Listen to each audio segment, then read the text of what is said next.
считаем, что забор стоит на своем месте. На этом месте стоял бетонный забор. В подтверждение этого житель дома 9А Борис Гусев показывает нам семейные фотографии. Как видно, часть ныне огороженной территории тогда была не огорожена. Как говорят, здесь располагалась детская площадка, которая потом заросла бурьяном.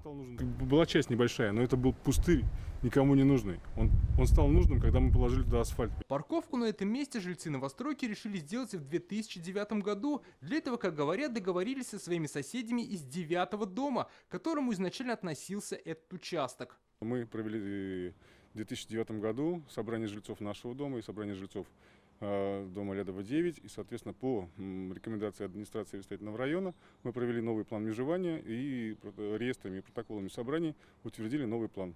Соответственно, все эти документы были переданы в администрацию города. Жильцы новостройки огородили эту территорию забором, с чем 9-й дом не согласился. Решение собрания они поставили под сомнение. У нас не было собрания.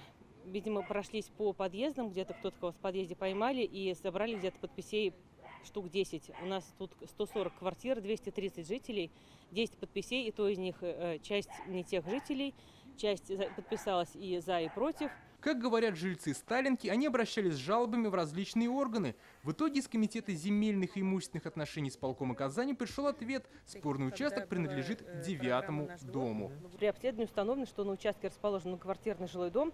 Территория ограждена занятием части участка площадью 903 квадратных метра из состава земельного участка, принадлежащего Лядов 9. Сегодня жильцы двух домов встретились в суде авиастроительного района. По иску требовали демонтировать забор и вернуть территорию. В зале суда разрешили только аудиозапись.